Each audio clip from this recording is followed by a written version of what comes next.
రాష్ట్రంలో నీతి ఆయోగ్ నిధులు కేంద్ర ప్రభుత్వ పథకాలు పలు ప్రాంతాలకు అందడం లేదని ఆరోపించారు కేంద్ర మంత్రి బండి సంజయ్. కేంద్ర నిధులను కాంగ్రెస్ ఏం చేస్తుందో చెప్పాలన్నారు బండి సంజయ్. సంపూర్ణ అభియాన్ కార్యక్రమంలో భాగంగా నారాయణపేట జిల్లా నర్వా మండలం రాయకోడు గ్రామంలో పర్యటించారు కేంద్ర మంత్రి. అంగన్వాడీ కేంద్రం, ప్రాథమిక ఆరోగ్య కేంద్రం, ప్రాథమిక పాఠశాలలను ఎంపీ డి అరుణ, స్థానిక ఎమ్మెల్యే శ్రీహరితో కలిసి సందర్శించారు. తర్వాత జిల్లా కలెక్టర్, ఉన్నతాధికారులతో సమగ్రత అభియాన్పై సమీక్ష నిర్వహించారు బండి సంజయ్.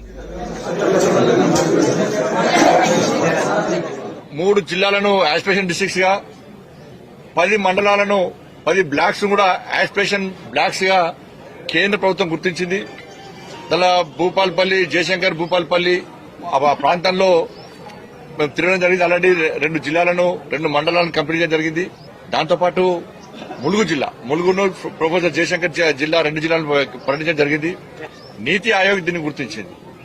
నీతి ఆయోగ్ ద్వారా అనేక నిధులు వస్తున్నాయి. వాళ్ళ ఇక్కడ మీరు చూసి ప్రతి దాన్ని కూడా కేంద్ర ప్రభుత్వం నిధులు ఇస్తుంది. వాళ్ళ స్కూల్స్ గానీ, మధ్యాహ్న భోజన పథకాన్ని గానీ, పౌష్టికారం గానీ, ఇలా గర్భిణీ స్త్రీలకు గానీ, పుట్టిన పిల్లలకు కూడా పౌష్టికారం పిల్లలకు గానీ, హెల్త్ సెంటర్స్ గానీ, గ్రామీణ సడక్ యోజన కింద రోడ్లు గానీ, అంగన్వాడీ భవనాలు గానీ, కాబట్టి ఇట్లా అన్ని రకాల ఇస్తున్న కేంద్ర ప్రభుత్వ నిధులు ఇక్కడ సాకారం అవుతున్నాయా లేవా, ఇక్కడ ఉపయోగపడుతున్నాయా లేవా, దానివల్ల వచ్చే సమస్యలు ఏంది, ఇంకా ఏం చేద్దామని చెప్పి క్షేత్రస్థాయిలో సూచనలు సలహాలు తీసుకోవడానికి, ఒక సమీక్ష చేయడానికి ఈరోజు ఇక్కడ రావడం జరిగింది.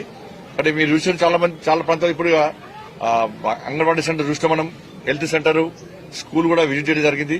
అక్కడ వాళ్ళు సమస్యలు చెప్పారు, జరుగుతున్న విధానం చెప్పారు. కాబట్టి దీన్ని మరొకసారి ఇప్పుడు జిల్లా అధికారులతో సమీక్ష నిర్వహించి